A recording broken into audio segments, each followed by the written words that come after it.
I'd like to call to order the August 12th, 2025 Board of Directors meeting for the South Granville Water and Sewer Authority. And I'd like to welcome each and every one of you here tonight. And we have a board vacancy. Councilperson Judy Cheek had put everyone on notice that she was in the process of moving and she would be at some point resigning from the Butler Town Council and the South Granville Water and Sewer Authority Board. So I think we were just discussing it. I think Judy sold a house and moved to the Outer Banks, I believe. Right. And we wish her all the best and hope she enjoys retirement. I want to go. Now, with that, and we got that out of the way, we'll go to our roll call. Commissioner Gooch. Present. Commissioner Kaczynski is not with us this evening. Commissioner Karen. Present. Councilperson Daniels. Present. Commissioner Way. Present. Commissioner McGlynn. Present. All are accounted for. Thank you. Yes, and for the record, we have a quorum, so we can conduct business tonight. And now we'll go to our invocation by Commissioner Kenneth McLeod from Town of Stem. Let us pray. Lord, be with us this evening as we conduct SGWASA's business. Make sure all of Southern Granville County is well represented here, and we do what's best for SGWASA. We ask this in Jesus' name. Amen. Amen. And now our councilperson, Vicki Daniels, will lead us in the Pledge of Allegiance. Pledge allegiance to the flag of the United States of America and to the republic for which it stands, one nation, under God, indivisible, with liberty and justice for all. Thank you. Now, is there any adjustments to the meeting agenda? Hearing none, I'll call for a motion to approve the agenda as presented. Motion. Second.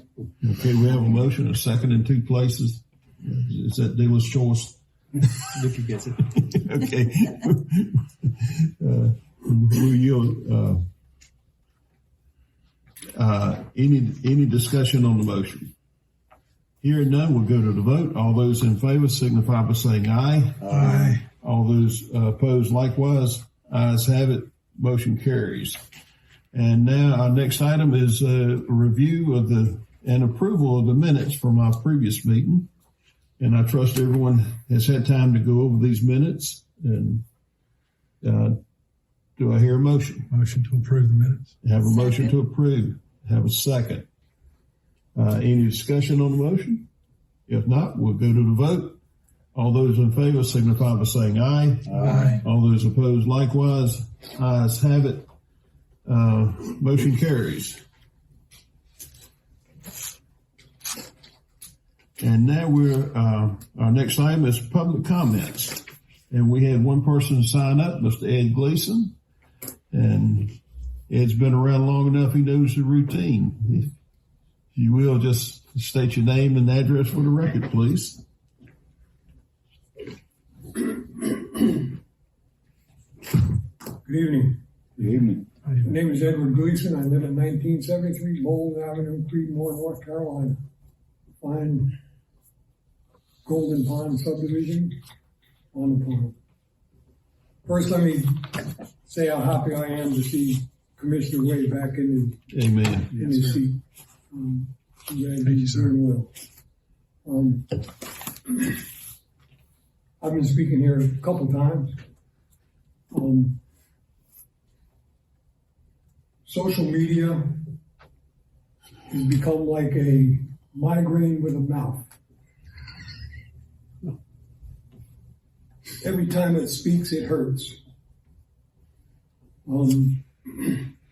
It's very hard to prove anything on social media because if somebody doesn't like your answer, they make up one of their own.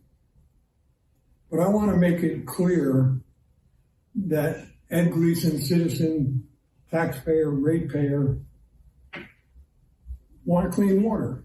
And since the first time I ever spoke here, it was to do with the quality of our water. And although I understand now the wheels of progress take longer for the public sector, for the private sector than they for the public sector than they do for the private sector. If we want something done in the office, we tell them to do it. Call the electrician, tell them to do this. Whatever needs to be done gets done. But the last couple of days, and I try to keep my humor,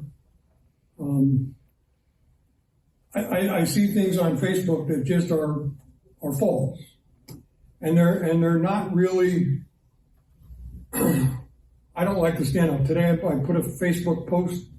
I don't normally do that, and I'm not going to get involved in it back and forth about what I had to say, but nothing was mean or mean-spirited.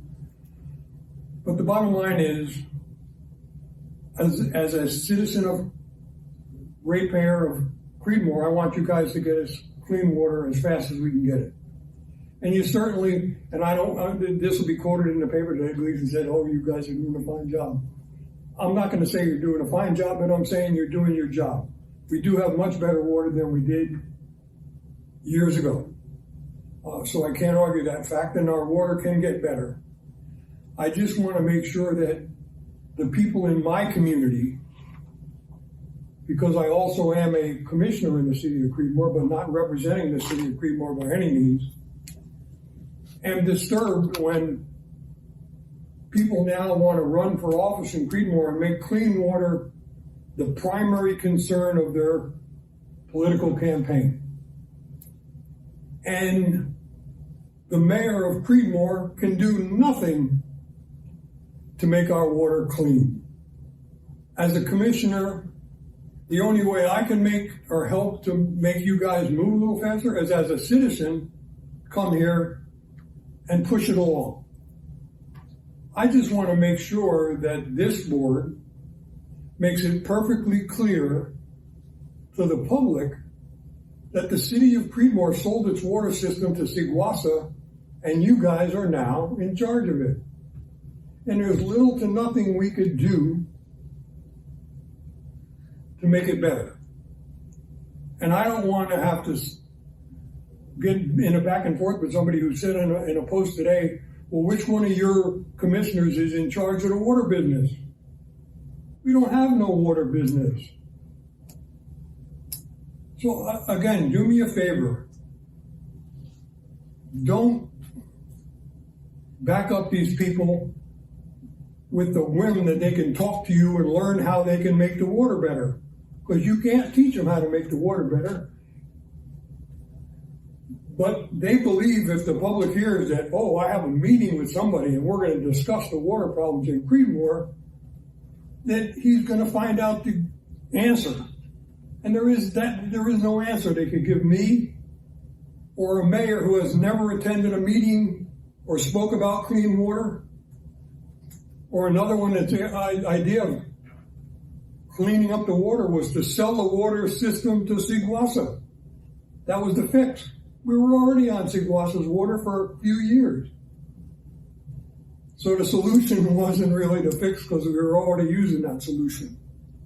So just do me a favor.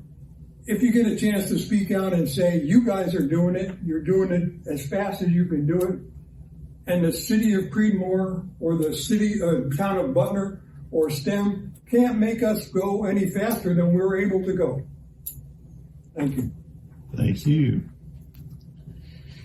And no one else has signed up for public comments, so we'll move on to our next item on our agenda, which is our board discussion items, and there was none presented. Does anyone have any items that they might have want to bring forward this time? Mr. Chair. Yes. Before we started our meeting, I did conversate with Mr. Summerlin over there about the status of the chiller for the employees in the water treatment facility. Yes. And he informed me, of course, it was a long outlook for the chiller to get here. However, we were able to get electricians to come in and do some rewiring, and there are air conditioning units in every work area now that are hardwired in, so the staff are comfortable in their working environment for now. Okay. Fantastic. Yeah, yes. And thank you, Commissioner Way. Our next item is, next item of business is purchase of one new 2026 Ram 1500 for the engineering department. And I believe, Chris, you're going to handle this for us tonight? Yes, sir. Good afternoon. Hope everybody's doing well. So this agenda item is the purchase of a new 2026 Ram 1500 for the engineering department. A little background, SGWASA in the 25-26 approved budget included $46,866 to replace a 2010 Ford Explorer asset number 27 with a new Ram 1500 crew cab for the engineering department. Asset 27 is being replaced due to its age. It's 15 years old and has approximately 170,000 miles on it. So the new vehicle will primarily be used for engineering operations, including daily construction and inspection activities.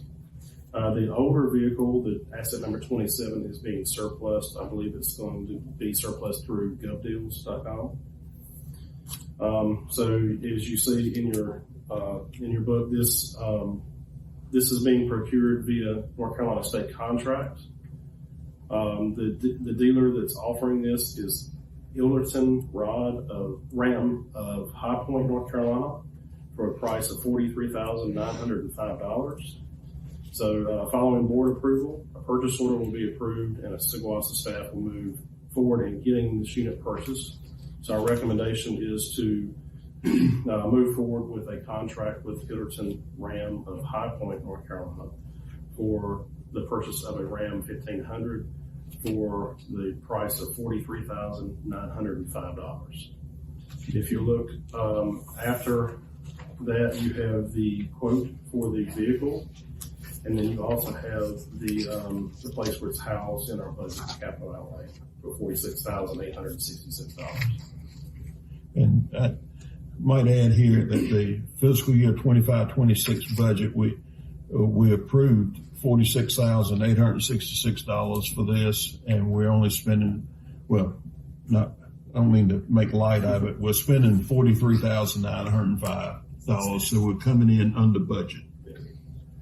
And what is the pleasure of the board? I have a question. Yes, sir. Are you having to outfit that at all with a utility bed or anything, or is it just the way it is? Not this truck. I believe this truck only includes, I believe it's strobe lights. There's strobe lights on it. There's a trailer brake controller and a prep group, which I think we had to get for, maybe for the trailer brake controller, something like that. It's fairly bare bones. Motion to approve. We have a motion. Do I hear a second? Second. We have a second. Is there any discussion on the motion? We'll go to the vote. All those in favor signify by saying aye. Aye. All those opposed likewise. Ayes have it.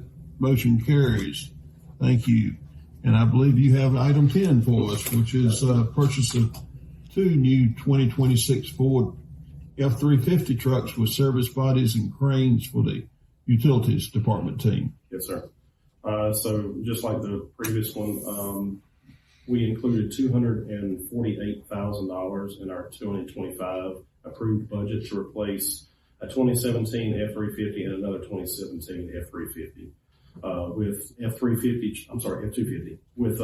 We're purchasing F-350 trucks with service bodies and cranes for the utilities department for two utility maintenance technicians.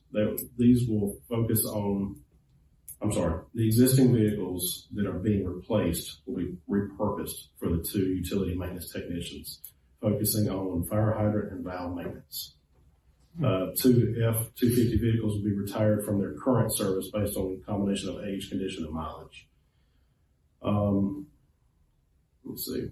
So as you see here, two vehicles for the price of $225,320 total.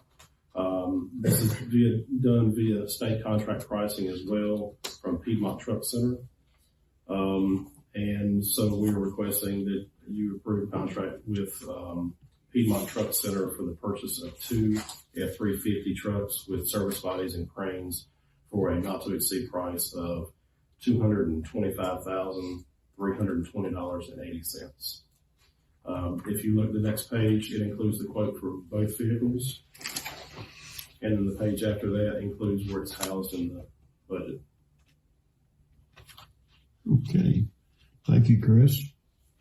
Is it any questions for Chris about this item? Our vehicles now don't have cranes, do they? I believe one of them might. Okay. I'm not 100% sure on that, unfortunately. But I mean, it's so outstanding that we're including that in this process. we are, yes, sir. Cranes they make it a lot easier when you pull pumps. Yes, sir. Motion for approval. Second. We have a motion and a second. Is there any discussion on the motion? Hearing none, we'll go to the vote. All those in favor signify by saying aye. Aye. All those opposed likewise. Motion carries. Our next item, and we got Chris again for this one, is purchase of a new 2025 Ford Ranger for the wastewater treatment plant team.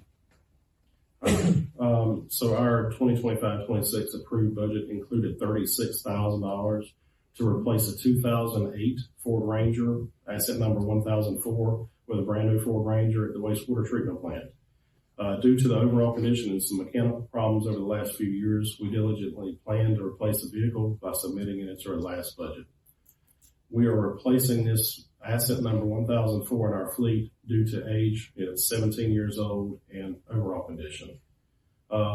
The asset number 1004, currently, it will be surplus via gov deals.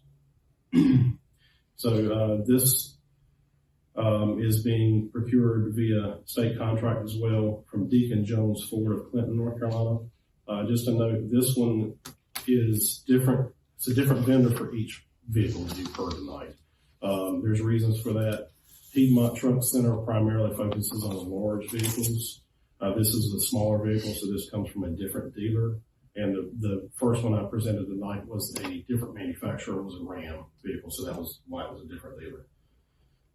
So this comes in at a total price of $34,675. So we are requesting that you approve a contract with Deacon Jones Ford of Clinton, North Carolina for not to exceed price of $34,675. The sheet after this is the quote for the vehicle. And then the one after that is where it's housed in the budget. Okay. Any questions for Chris? I have a question. Yes. If you go down to the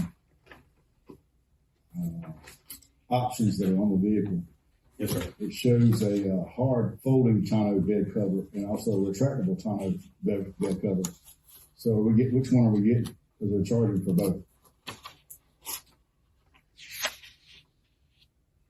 Neither is not checked beside it. Yeah, it's not sure. Gotcha. I think this one is pretty much a bare bones vehicle as well. It's a crew cab, four-wheel drive, XL model. And I believe the only other option that we added to this was a trailer tow package. You can see that on page I see it 20. now. Yep. Thank you. Motion to approve. We have a motion. Do I hear a second? Second. Any discussion on the motion? Hearing none, we'll go to the vote. All those in favor signify by saying aye. Aye. All those opposed likewise. Ayes have it. Motion carries.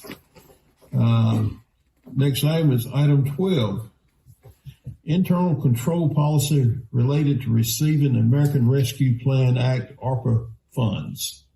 Mr. Chair, Yes. I'll take this one, please. All right. We're going to give Richard a break. Yeah, well, I'll have Richard come and join me if I get into trouble here and need an answer to a question the board may have. And Chris, thank you for those 3 items about the vehicles.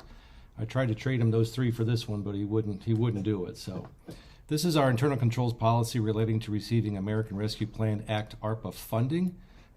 In alignment with the federal requirements tied to American Rescue Plan Act ARPA and the Coronavirus State and Local Fiscal Recovery Fund, In 2022, SGWASA conducted a comprehensive policy compliance review to ensure compliance with received ARPA funding for the I-85 sanitary sewer reconstruction project. Our review identified both the need to update existing policies and to adopt new ones to ensure full compliance with federal guidelines. Non-compliance could result in disqualification or forfeiture of funding. So as the Board of Directors may recall, in April of 2022, the Board of Directors unanimously approved the following policies in a single motion: a non-discrimination policy, a property management policy, eligible project policy, allowable costs and cost principles policy, a program income policy, and uniform guidance procurement policy. These policies are now part of SGWASA's formal compliance framework for ARPA funding. During an on-site funding compliance visit by the North Carolina Department of Environmental Quality, NCDEQ, the compliance manager noted that SGWASA had many financial control policies in place, yet SGWASA did not have a specific internal control policy for administering the ARPA funds. Therefore, the compliance manager recommendation was for SGWASA to create an internal control policy for ARPA funds. So the internal control policy for ARPA funds, basically, in summary, this policy provides a comprehensive internal control system to ensure SGWASA's ARPA funds are used effectively, transparently, and in full compliance with federal requirements. It supports responsible stewardship of public resources and reinforces SGWASA's commitment to accountability and good governance. Just a note, the SGWASA's attorney reviewed and approved the draft policy as presented this evening. I provided for the board on pages 32 and 33 of your agenda an overview, a summary of the key components and the key compliance areas covered in the proposed policy. The key components and responsibilities include control environment, a risk assessment, control activities, information and communication and monitoring. The 8 compliance areas covered in the proposed policy include financial management, eligibility, allowable costs, period of performance, procurement, property management, subrecipient monitoring, and program income. All that is packed into the policy that's actually attached as an Exhibit A, Internal Controls Policy. Be happy to discuss any and all of the policy that you have in front of you this evening. I'm asking the Board of Directors to consider approving the Internal Controls Policy as presented in Exhibit A. If the board does approve the policy, then I will take a signed copy and provide it to NCDEQ to show them that we are in compliance with the ARPA funding. Thank you, Mr. Chair. Thank you. Any questions for Scott? One quick question. Do we have any funds that aren't dedicated at this point or obligated? No. I didn't think so. Okay. So I'm good with this policy then. Yeah. Okay. And I want to say, for those of you who think grant funds are easy to come by and it's like money that falls out of the sky into your hands and you can spend it anywhere, any way you want to, that's as far from the truth as you can get. And the example here is we got a $35 million grant.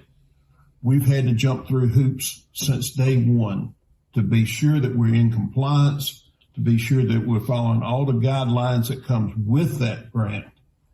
And, you know, we thought we had everything covered, and then state comes in and they say, oh, we don't like the way this is. You need to change this, or you need to implement this. So it's almost a never-ending thing trying to comply with most grants, especially large grants. So, yeah, again, kind of piggybacking on something was said earlier, social media, people act like, or they post like, oh, you don't have to spend the money there. You can put it over here and spend it for this. Doesn't work that way. And I think those that attend these meetings that see the policies and procedures we have to put in place, understand the complexity of grants, and understand how complex it is to spend the money that comes with grants.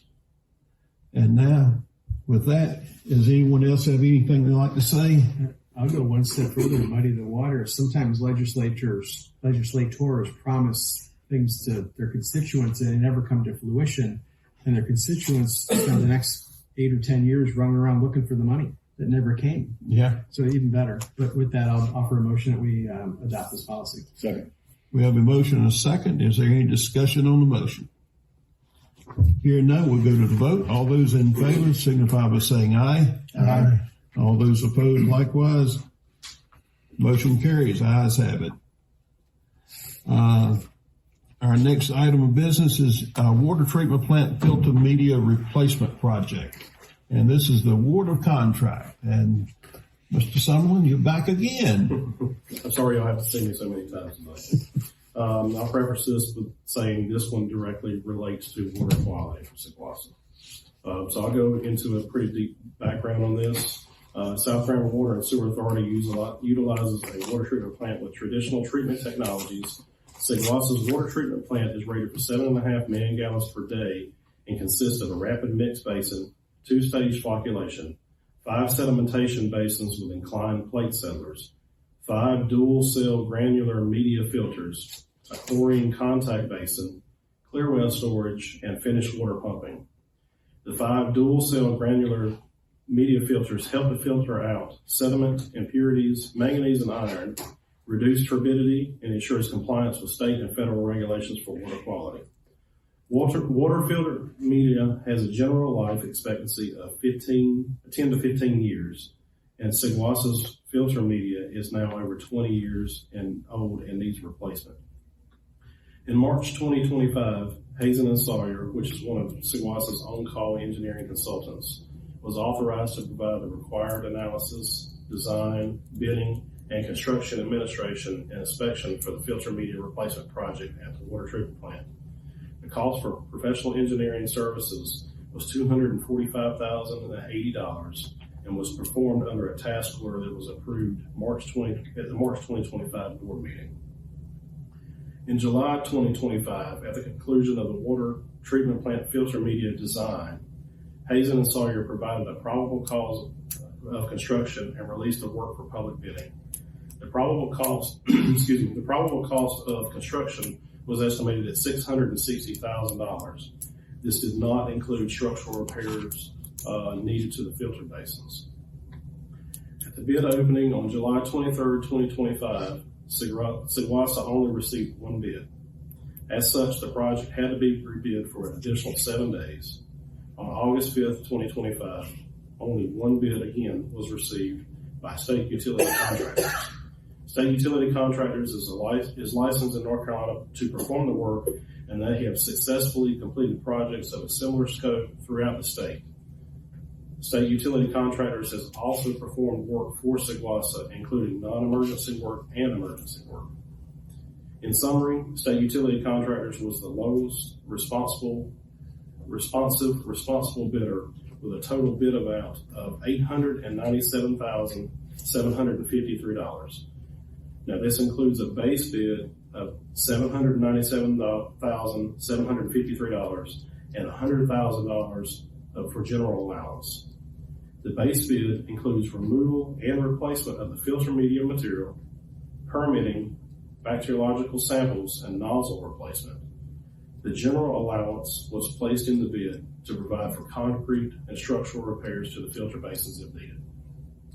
So our recommendation is award of a construction contract be awarded to state utility contractors, which is the lowest responsive and responsible bidder. Schedule following board approval, the contract will be finalized with state utility contractors. A notice to proceed will be issued, and an on-site meeting will be held accordingly prior to construction. This project was not previously identified in the SGWASA CIP since it was an unplanned project that came to SGWASA's attention late last fall. Due to this project not being included in the 10-year CIP and SGWASA's financial commitment to the current capital improvement projects related to water and sanitary sewer systems, the executive director and finance director recommended this project be funded via operating fund balance. Although staff will do their best to manage this project within the scope of work, change orders for this project may occur. Therefore, staff is recommending that a 10% contingency to the construction package be included to allow for these change orders, which brings the total construction budget to $987,528, including a base bid of $797,753, $100,000 general allowance, and 10% contingency of $89,775. To give you a little bit more information on this, you'll see the general allowance of $100,000, and you'll also see an additional contingency of 10%. I would compare this to an iceberg. There's only so much that you can see in each filter basin. There's so much you can't see. The last time that the filter media was replaced was in 2002. And so there's a lot that you can't see as far as structure, as far as piping, as far as valves. So that's why we are asking for an additional 10% contingency on this project. That way we don't have to come back for board approval for said amount. A fiscal year 25-26 budget amendment is needed for this transaction, and the budget amendment is included in tonight's board meeting agenda to support this item. So again, our low bid would have a base bid amount of $797,753, $100,000 general allowance, and then we're asking for an additional 10% contingency of $89,775, or a total project cost of $987,528. So we're asking you to approve a contract with state utility contractors for the replacement of the water treatment plant filter media for a not to exceed amount of $987,528. Any questions? Yeah, I want to make sure that it's clear to everyone about the $100,000 general allowance. And as you stated, you can't see what's under the filter. Correct. Filter bed. So you build it in the contingency in that, and the idea behind building in this 100,000 contingency plus another 10% contingency is so that if they get in the middle of the project, they don't have to stop it to come to us to get funding to go back and finish the project. Hopefully, if this doesn't take us all the way through the project, it will take us far enough along that we don't run into any problems at the water treatment plant. This is a staged project, so as you heard, we have 5 filter basins. The plan is to take one filter basin off at a time, which is approximately 30 days worth of work for each filter basin. So take 1, 2, 3, and then when we get to the last 2, if everything lines up, we will pull the last 2 basins off at one time and do that work at the same time. The $100,000 general allowance was for structural repairs such as concrete repairs. Contingency is for additional items not included in that. Such as pipes and Such valves. as pipes, valves, anything else that we might run into. Again, you're dealing with an older plant, and the last time it was pulled down was 23 years ago. Okay. So upon approval of the project, when is the anticipated start date? We will, upon that, we will offer, basically give a notice to proceed. And so we'll have to talk with the contractor, but I'm hopeful that it will be within the next couple months. Okay. Chris, I have a question or a comment. So when we have big projects like this is kind of like routine maintenance. And because it's years when it happens, not weekly, monthly, or daily, how do you keep track of that so that we can plan for it better? So to your point, our plan is to make this a more routine thing. We want to do filter analysis on this. We can do filter analysis every year or 2 years with this. Again, most filter media lasts between 10 and 15 years. We want to start getting on a replacement program depending upon the makeup of filters and how the analysis comes out. So we plan to put this in our CIP, and I think we probably will start doing analysis. We will start doing analysis, every year. But I imagine around year 7, between 7 and 10, we will start replacing them. And the thought process is to do them 1 or 2 at the time, not to do all 5 of them at a time. That way we can actually have a program for replacement. That sounds good. I appreciate the answer. Any other questions? Questions or comments? If not, what's the pleasure of the board? Motion to approve. We have a motion. Second. We have a second. Any discussion on the motion? Hearing none, we'll go to the vote. All those in favor signify by saying aye. Aye. All those in favor likewise. Ayes have it, motion carries. And now, our fiscal year 25-26 budget amendment number 2. And Mr. Richard Ballmer is coming forward to deliver us a message. Yeah, they spent a lot of money. Now we've got to put some money in the budget to pay for it. So item number 14 is fiscal year 25-26 budget amendment number 2. I'll preface this item by saying there's nothing new in here. This is all rollover items from prior year. These are the projects and POs that didn't get finalized by June 30th of 25, so they're being rolled budget against the remaining budget into the current year. So there's no new expenditure or budget increase. Background. Budget amendment number 2 reallocates and reappropriates budget for all purchase orders and capital projects for goods and or services that were not received and or completed prior to June 30th, 2025. There's a summary in there, some of the items that are being rolled forward.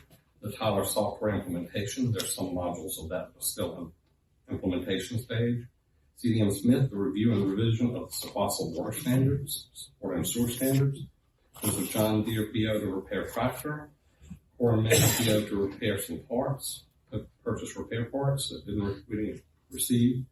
Clearwater Inc. to rebuild a Fairbanks, I guess that's a pump or motor. Tin Harbor for some parts and supplies that were not received. And then the major projects that you're aware of, McGill Associates for the AIA water, the AIA sewer grants, the I-85 sanitary project includes CDM engineering services and construction for construction package 1, Smith Law for legal services, McGuire Woods for bond counsel services. CDM Smith has a project ongoing for PFAS, if you know, it's a water treatment plant. Hazen and Sawyer has a water treatment plant bypass valve project, Clearwell rehabilitation project, a water quality project, and the filtration upgrades you just awarded. McGill Associates has a facility needs study, and Vanguard Utility has a mass meter replacement project. Budget amendment number 2 reallocates budget within the water line and sewer line maintenance departments for repairs and maintenance to conform with historical budgetary practice. Original budget had the budget reallocated into other line items. That's just a realignment of budget to a prior precedent. You see a summary of the prior budget amendments the board has approved, which is only budget amendment number 1 in July. And then budget amendment number 2 summary, we're increasing other financing sources by $37,925,044. That is the grants. That's reappropriating the grants that have not been drawn down yet. Transfer from fund balance, $1,045,436. For total revenues, $38,970,480. The expense side of that is going to administration, $27,434. Engineering, $65,285. Utilities sewer line maintenance, $6,450. Wastewater treatment, $36,930. Utilities for pump stations and towers, $9,325. The major increase is projects and studies, $38,825,056 for total expenditures of $38,970,480. The recommendation is that the SGWASA Board of Directors approve budget number 2 as presented.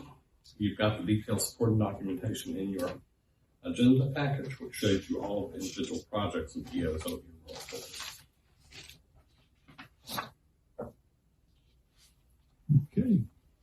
Okay. Any questions or comments for Richard? Motion to approve budget amendment number 2. We have a motion to approve. Do I hear a second? Second. We have a second. Any discussion on the motion? Hearing none, we'll go to the vote. All those in favor signify by saying aye. Aye. All those opposed likewise. Ayes have it. Motion carries. We've approved budget amendment number 2, and now we're moving on to budget amendment number 3. Budget amendment number 3 is much easier. It basically is appropriating operating fund balance for the award of the water treatment plant filter media project that was presented by Chris a few minutes ago and the board approved. This is the budget amendment to put that funding in place. You see, we've already approved 1 and 2 below there for a total of $2,394,512. This budget amendment will transfer from fund balance $987,528 to increase the total revenues by $987,528. It will appropriate an expense for the project and projects and studies of $987,528, which is the total expenditures. It basically aligns completely with the item you just previously awarded. The recommendation is that the SGWASA Board of Directors approve budget amendment number 3. Does anyone have any questions for Rich? Motion to approve. We have a motion to approve. We have a second. Any discussion on the motion? Here none, we'll go to the vote. All those in favor signify by saying aye. Aye. All those opposed likewise. Ayes have it. Motion carries. Budget amendment number 3 is approved. Our next item on our agenda is the SGWASA PFAS pilot study update, summer 2025. And contrary to what social media tells you, we've been working on PFAS and PFOS for several years now. We've been doing studies. You don't just go and make a change to your treatment system without knowing what you're doing. You have to do the studies and find out what works, what doesn't work, what's the best method.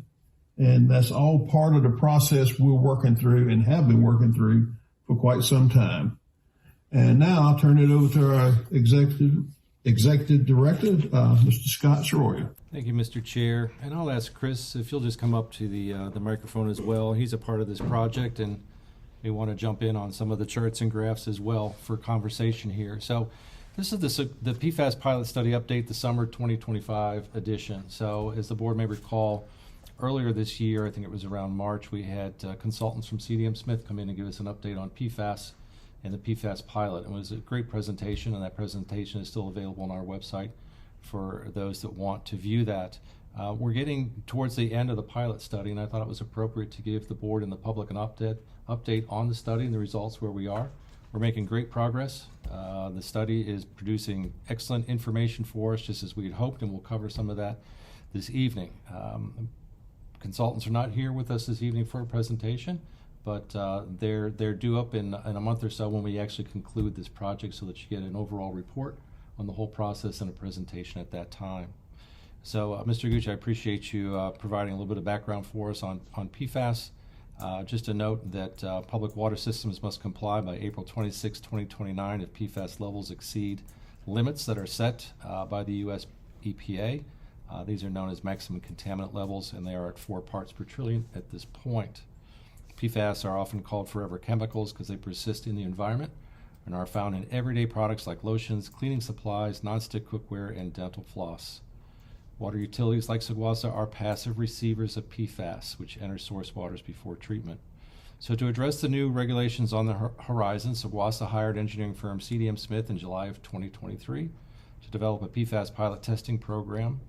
This program cost $500,000 to set up the PFAS pilot testing. The project was funded by a grant from NCDEQ and started in October last year of 2024 and will conclude later this fall in 2025. And the results from the PFAS pilot testing program will guide future engineering, design, and construction for equipment at the SGWASA water plant to meet those requirements for those MCLs that have been set for us by the U.S. EPA. So to keep SGWASA board and customers updated on the PFAS pilot testing program, I have this update for you. So turning the page, the PFAS pilot update summer of 2025. The PFAS pilot program at the South Granville Water and Sewer Authority Water Treatment Plant has been successfully operating for over 9 months. The pilot program evaluated 3 treatment media. This media is what is used to actually reduce your PFAS in your water. The products that we used as far as the treatment media included Calgon F400 granular activated carbon, also GAC, it's known by. We were testing DuPont Amberlite PSR2+, anionic exchange resin, or AER, and also Fluorosorb 200 novel sorbents, known as NS, short term. All media have effectively removed PFAS compounds with no breakthrough observed, meaning no PFAS detected above the EPA's maximum contaminant levels, or MCLs. A couple of key findings here, and then we'll pull up some charts. PFAS removal performance. All tested media consistently reduced PFOA and PFOS concentrations below EPA MCLs. SGWASA's current powdered activated carbon, or PAC, system helps reduce PFAS, but is insufficient alone for compliance. So we've got some figures below for you on some charts, and maybe I'll have Chris present those to us this evening. As far as design flexibility, a pressure vessel contactor system is recommended to allow future media changes in response to evolving regulations and technologies. Once we review the two charts that we have here, I'll follow up with the recommendations and also provide project schedule highlights to the board of directors. So, Chris, maybe you want to guide us through what we see on screen here as far as our pilot. Discuss with them, if you would, the red line, above the red line, below the red line for us. Thank you. So if you look at the chart, the red line that you see is the current MCL for PFAS and PFOA. It's set at 4 parts per trillion. And then the blue, call it the circles above that at the very top, that is the raw water concentration of PFAS and PFOA coming in. So that was PFOA specifically. So as you can see, raw water is well above the MCL. The black line that you see below that is the powder activated carbon that Scott referred to.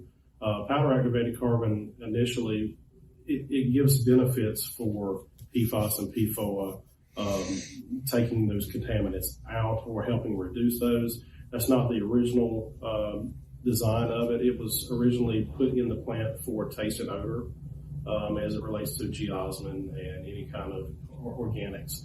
But there is the benefit that it actually reduces PFOA and PFAS. But even with the current levels of powder activated carbon that we have, it's still above the current MCL. Yes, sir. Just for clarification, the lower line above the red one, the one that's black dotted line, that's actually the effluent coming from the filters from the from the water treatment plant. Is this going into our system? This is a pilot study that we're doing, and so Okay. this is not actually going into the system that we have. This So is this- a pilot study that only, I'll have to look at the report, but I believe it's concentrations of 10,000 gallons per day, and treated water nor waste, I don't believe, is going into the water Okay, system. so the filter effluent is basically mimicking the filter effluent of the plant.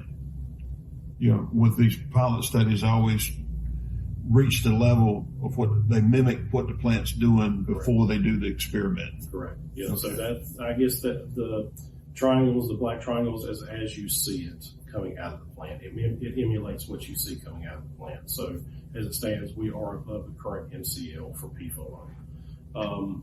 If you look at the lines below the red line, that one she has the cursor on, that one is GAC, GAC, and so that one sits below the MCL. The blue line that's there is fluorosorb, and then the combination of black, I guess it's black and green, is amberlite. So all three of the things that they're adding for PFOA destruction, all three of them are coming in below the MCL. And as Scott mentioned, we have not had what they call breakthrough. So none of the compounds have actually shown a breakthrough above the MCL. That's why we do the test to see which things that you can add, which ones have breakthroughs, which ones don't, the cost associated with it, because filter media eventually has to be replaced. And so you do this analysis to see how long it takes to break through, the cost associated with it, stuff like that. If you'll go to the next chart, Crystal.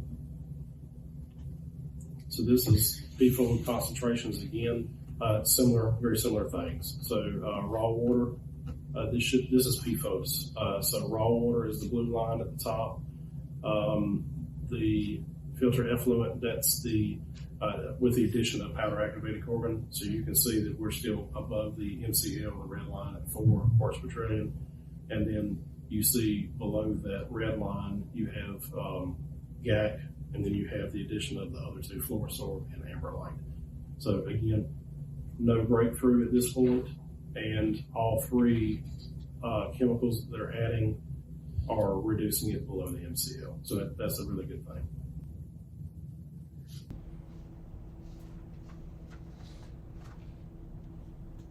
All right, thank you. If nothing further, please stay there. Don't move, stay there, in case there's other questions.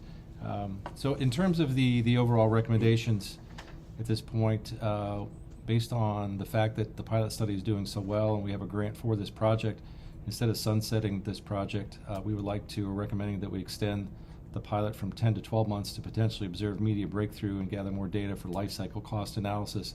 And that's really the key at that point. One might say, looking at these charts, well, isn't it a no-brainer you would go with the combination of technologies at the lowest part here that provides the greatest headroom before you hit that MCL?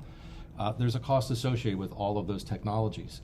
Not only a cost to install them and maintain them on a capital improvement on the front end, there's also a cost in terms of recharging those vessels, those containers as we move forward. So we're looking for that combination of materials that will provide us that longevity and also balance that with the cost at the initial part of the installation, as well as recharging this every 12 months, every 18 months, and forever, basically, along with the forever chemicals. So extending the pilot, I think, is a good recommendation by a consultant. It won't cost us any more to do that. It will just help us gather some more information and kind of round out the study for another couple of months. We're at the point where we now know what technologies will work for us with our water. And again, this was not just a bench test on chemicals on anybody's water. We were actually taking what we call post-filter. So this is our finished water that's coming out of our water plant that's going into these pilot vessels, these large test tubes, if you will. And we've been running these treatments during this pilot program. So we know the makeup, the chemistry makeup, the input of the water coming in, the water going out, and what will provide us with the best combination of PFAS and PFOA reduction here. So we're ready to begin detailed design of a system that can accommodate any of the three tested media. So that's the good news. We don't really need to select one. They're very common as far as the containers that they go in, the type of piping, the pumps, the whole configuration, which will ensure flexibility and regulatory compliance. So that's the good news. And I think that's something we've all been waiting for. When are we going to get some results from this pilot that actually tells us what we can use and when, and can we get started on the design? Because to remind the board, our due date for this project is in April of 2029. Currently, that's what the law says, that we have to be in compliance. So we're rushing to get this project built and installed. So just moving further down the page, a couple of project highlights. The project team has executed the project on time as defined on the schedule in the task order for the PFAS pilot testing.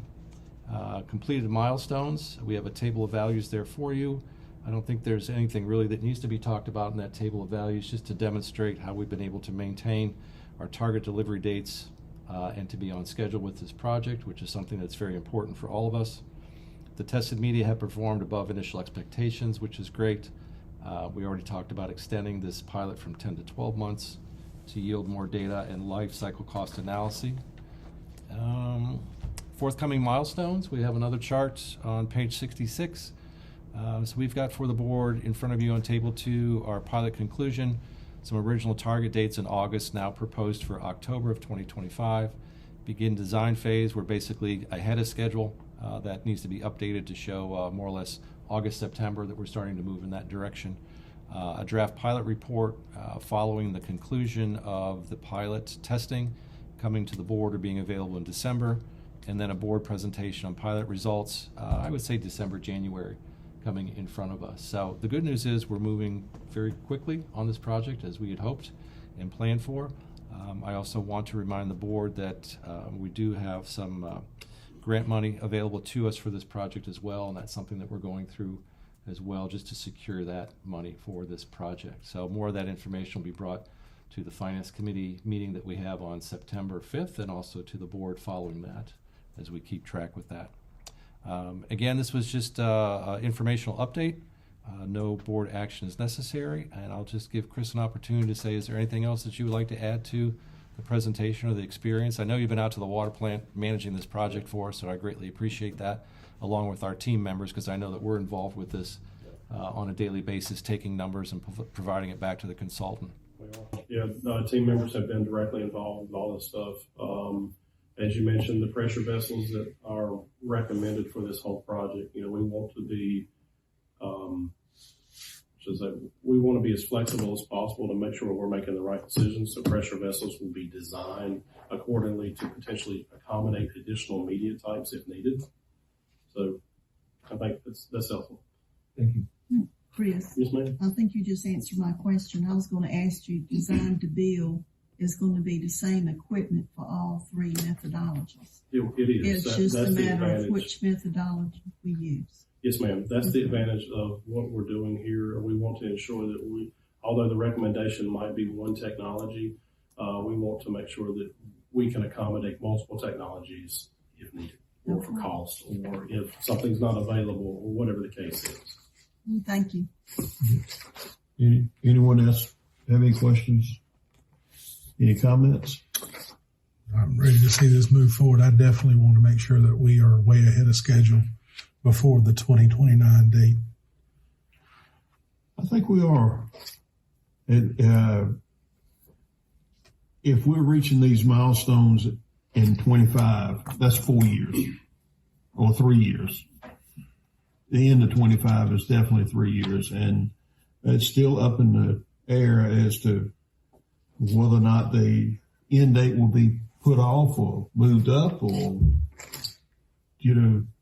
increased, decreased. We don't know what's going to happen in the near future, but we're planning and moving towards the target that we have, which is shown in the tables here tonight. I agree with Commissioner Robert Way that we need, if we can check something off and we're comfortable with it, I think we need to move forward. Okay. All right. Any other comments?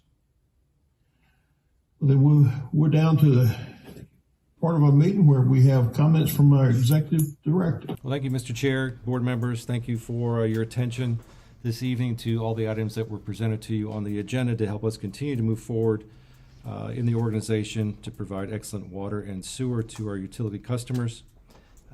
I also want to thank Chris and Richard for your presentations this evening. That's about all I have for this evening, unless the board has any questions for me on any reports that I provided to you or correspondence of late. So, thank you. Thank you. Comments from my attorney. I have one brief matter for executive session. Okay. Thank you. Comments from our board members. Butler Councilperson Vicki Daniels. Yes, I wanted to revisit the chiller that Commissioner Wade and Chris were talking about earlier. I just wanted we are going to still order the chiller, right? That is, we approved monies to buy, right, last month?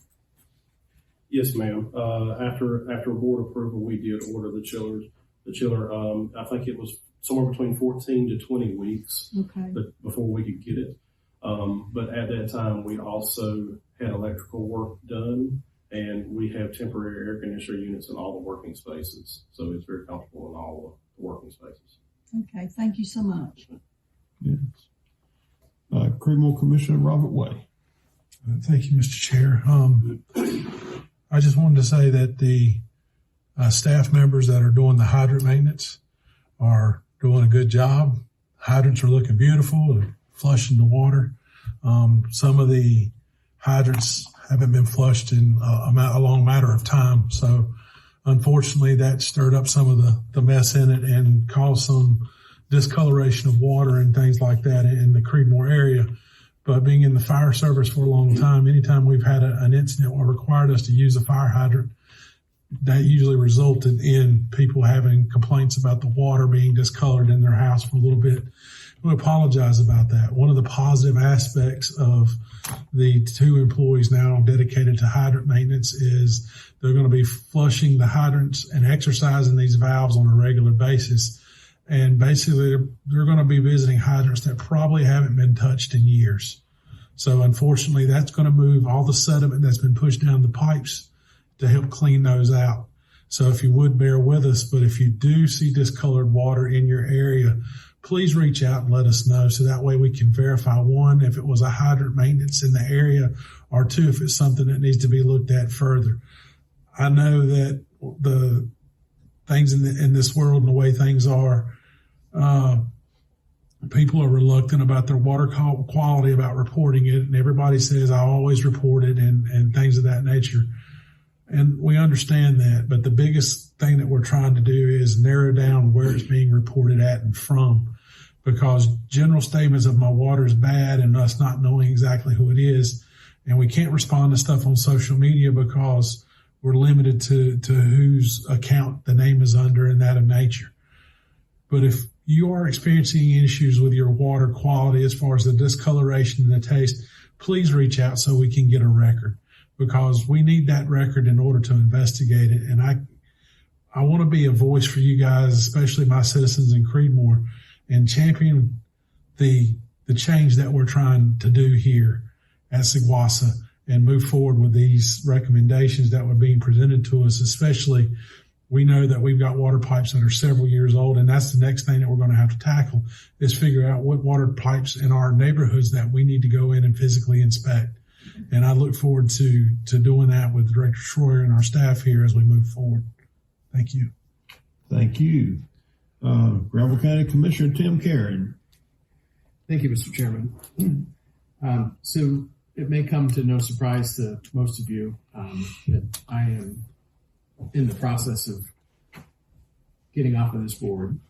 I have talked to the chairman, the director, the attorney, and I believe that the Granville County Board of Commissioners will act at their meeting on September the 2nd of 25 to appoint a new member from the Granville County Board of Commissioners to this board. I've had the pleasure of serving on this board as a county commissioner since 2017. Then the problem du jour was the trimethylhaloacetic acid residuals, the THHMs, and we were receiving notice of violations at that point in time from the state in regards to our water. Since we got that problem corrected some 8 years ago, helping with math, 8 years ago, we have not had any violations from the state.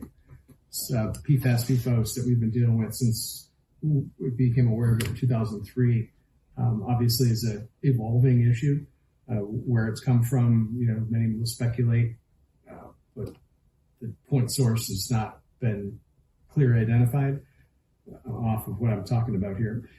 So again, I've asked to be replaced on this board, and I believe that Commissioner Russ May from Granville County Board of Commissioners, who has numerous constituents that are on the system, predominantly in the Creedmoor area.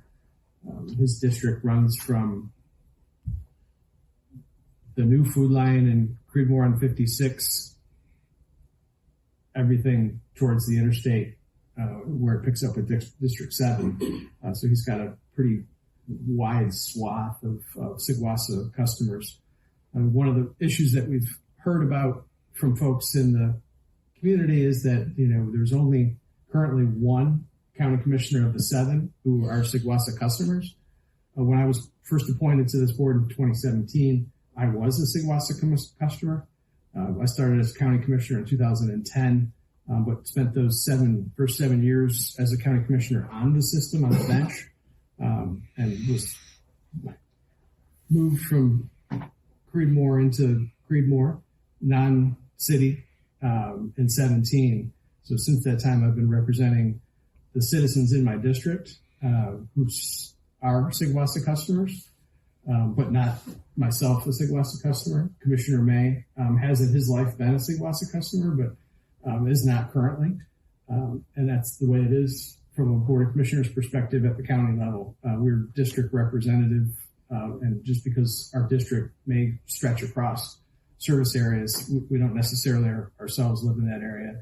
So again, wanted to give this board an opportunity, or at least a notice that this is hopefully my last meeting. Not hopefully, I shouldn't say that way.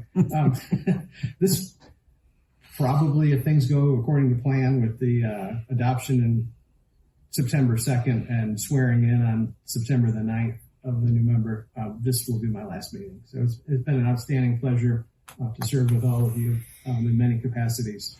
I look forward to ongoing dialogue and working for the citizens of this organization. But just wanted to take this opportunity to say farewell, and I do. Thank you. Thank you.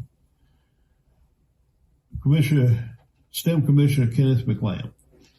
Ed Gleason, I just want to say one thing about social media. It hurts more than it helps. And what I mean by that, I have turned my social media off pretty much, where I don't listen to what anybody else has got to say. The only way I find out anything is somebody sends it to me.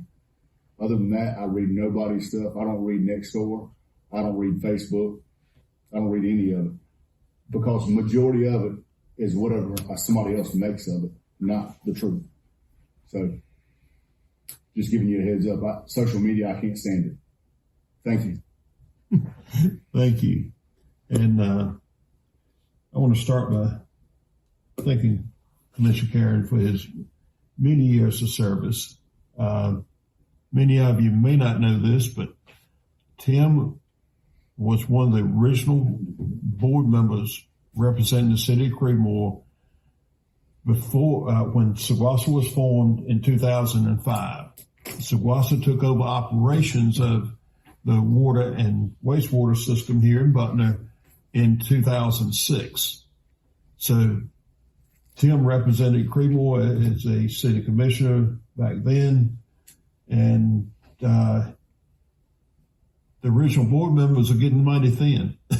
It's not a lot of them left, but we thank you, Tim. Thank you for your service. Thank you, Mr. Chairman. Not only as a Creedmoor commissioner, but as a county commissioner. And as Commissioner Karen talked about, the way the county is divided up in districts, I'm the only county commissioner that's on the SGWASA service area, in the service area on the system. I'm the only customer here. Butner is divided with two districts, District 3 and 7. District 3 is Commissioner Griffin. He lives outside of STEM, well and septic tank. Creedmoor is divided between Districts 5 and 6, which is Commissioner Russ May, well and septic tank, Commissioner Tim Karen, well and septic tank. And that's the only 4 commissioners that actually have SGWASA customers in their district. So right now, it's impossible to have 2 commissioners that are SGWASA customers. Just the place we live and the way the districts are divided up is not possible at this time. In fact, before Commissioner Griffin was elected, Commissioner Sue Hedman was the county commissioner for District 3. Sorry, correct. Thank you for correcting me. She was District 3, and she lived in Oxford and was on the Oxford water system. Even though she had customers here, she had constituents here in Butner that was on the SGWASA system. So what you hear on social media, people attacking people saying things, it's usually wrong. The facts are usually wrong. It's rare that you see the actual facts about anything. And not just talking about politics, not talking about, the opinions of, elected officials.